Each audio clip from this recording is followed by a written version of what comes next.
It's thrilling, it's surreal, it's really like a dream. I mean, just getting to make this movie, which is such a rare movie to be made at this scale with this level of support from a studio like Universal, that was really the reward, honestly. This is, I don't even know, this is like a dream. I could have never imagined that we would premiere here or be invited to premiere here. It's really remarkable. I'm really excited. Judd and Nick and I, the thing that bonds us more than anything is that we just love making people laugh, and we love a hard comedy. You know, we like a comedy that makes you laugh out loud consistently, has explosively funny physical comedy. You know, a movie where you leave the theater and you're like, damn, that was really funny. And also warm and heartwarming and uplifting, a feel-good movie. We don't really get a lot of those anymore, and to have that experience in a movie theater is really magical. These guys really know how to make a comedy blockbuster, and they showed me how to do it. And you know, what's cool about this is that we're seeing that type of movie, but about characters that you've never really seen a big movie like this built around. There was a really special feeling on set with this movie. Everyone was so happy and grateful to be there, no one more than me, but everyone in the cast. I think because we're all openly LGBTQ and we've had to navigate this industry and this world, which can be challenging, especially the entertainment industry, especially going back, you know, past the last 5 years or so when things did start to evolve. You know, we're from different corners of the community, and we haven't had the same challenges, but we've all had challenges because of that, and it bonded us. And they're so funny, they're so delightful, and I mean, if you see the movie, you just see how funny they are, and it's amazing to discover all this talent. I think a really good comedy movie should be wall-to-wall jokes, because you're going to miss a couple because you're laughing, and then you want to go see it a second time. I think like the comedy movies that I love so much, when you rewatch them, you hear things that you never heard the first time, and I think that that's part of people that are alive and have real characters that they improvise, and sometimes the comedy is in tiny little looks, so I think we have that in our movie. I think we need to remind the world that romantic comedies are huge and important, and we love them, and we want them to make money, and we want to see them back in the theaters, because that's important, and it's important to cry and laugh in the theater. And you know, it's interesting, I think often comedies have been relegated to streaming platforms, because we somehow decided that it's okay to watch people fall in love in your bed on a laptop, but it's not okay to watch people fall in love in a big movie theater amongst a lot of people. So I am here to celebrate unifyingly with a group of people in a movie theater falling in love with people. I can say this a million times. I'm so excited to be here because this movie is most definitely progressively moving our community forward. It's like letting everybody in the world know that we are and always will be here and important. What's the most exciting about it is that this movie has humanized us, and it has allowed people, if people are in the movie theaters crying that are straight, they have got the human experience and understanding that we're all on this earth having a human experience. It's so exciting. Like, we made this movie like a year ago, and I've been watching cuts, and I've been so excited for people to get to actually see the movie, because the thing about a comedy is, like, it's not a whole movie until you get the audience there, until you hear people laughing, and that's why it's so lovely to have a theatrical release for this movie, because people are going to get to go be in theaters and laugh with other people the way that we really haven't for a while. And so, like, getting to hear those laughs tonight is going to be such an actualization of everything we were working on a year ago. I love romantic comedies. I love comedies, and getting to work with Nick Stoller, who's like one of the best directors of romantic comedies that we have, and having him take on a queer story and really be ready to listen and learn from Billy and the rest of the cast was so amazing. Judd Apatow has been such an engine for amplifying people's voices, from Trainwreck to King of Staten Island, and to have him take a queer comedian and give that same kind of respect is so wonderful, and what we need to start like diversifying who gets to be in movies these days. But it was just so lovely to have people who really know how to make a good romantic comedy listen and learn with Billy and try to do something that spoke to queer truth instead of trying to give a watered-down version of what straight people think queer life should be.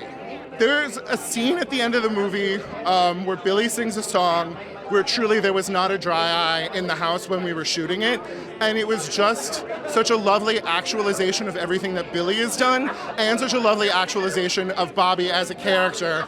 I was so proud of it. I mean, the best movies are the ones that have you crying with joy because you're so happy that these people are figuring themselves out, and I really hope that this is that kind of comedy.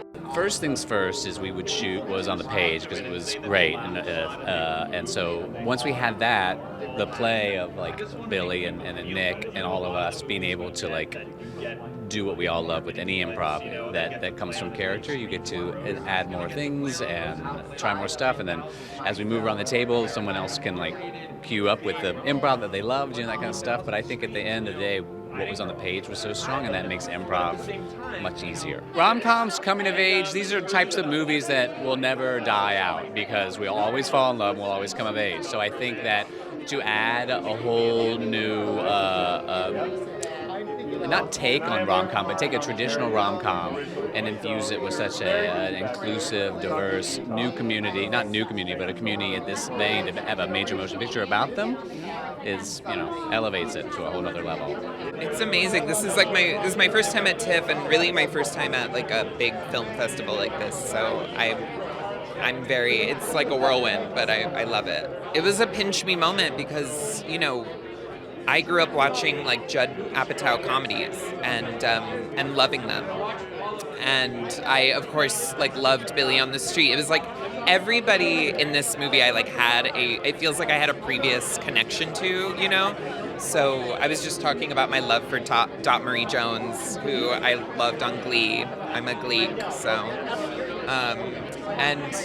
it was just, it's really cool when you get to come to work and like work with people that you admired already, The whole like groundbreaking nature of the film was sort of like lost on me at first. Like I was just excited to be working with Judd. I was excited to be like working with these people.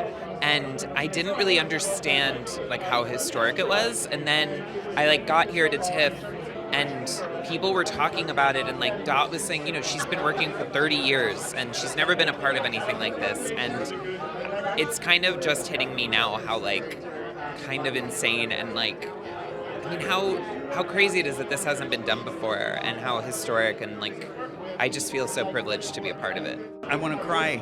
I've been doing this 31 years and never in my life did I think that it would come to this. There's gay characters here and there, but the whole fact that the whole cast, and I think 90% of the crew or higher than that is LGBTQ.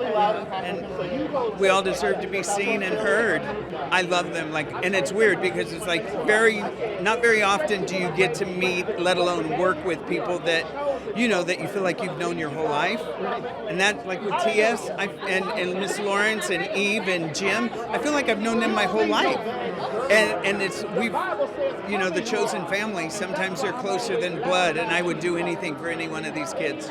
They made sure we got what they wanted in, and then they would let us just go, and oh my God, I don't think I've laughed that hard doing anything. And we would just go and I think, I've only seen it once, but I think some of the stuff that we chose, our own spoof or whatever, we spun off of those in our Rampage, they kept, so it's pretty cool. I feel so honored to have gotten into TIFF, and I'm excited to screen the movie for not a test screening audience, but like a normal audience who is excited to see the movie. The test screenings were so exciting. The first test screening score is the highest test screening score I've ever gotten on a first screening. It was crazy, and so the movie always kind of worked, which is really exciting and a relief for me. The whole experience was a great experience. It was really fun, and the movie I think turned out well. So I'm excited to put it out there. So it's so important with any movie that I make to be as specific as possible to the character or to the piece of talent that I'm working with.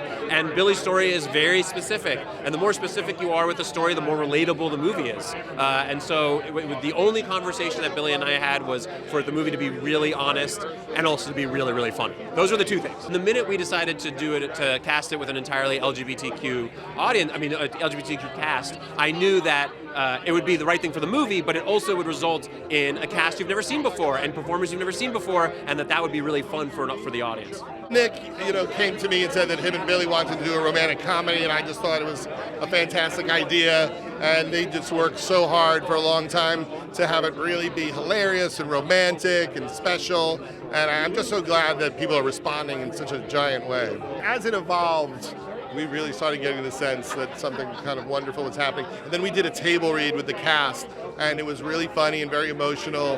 And I thought, yeah, we really have something here. There's 2,000 people in this crowd, so I mean, it's just going to be fun to see a comedy with a lot of people. We've all been watching comedies alone in our rooms. It's about time we went to the theater and watched it with a lot of people.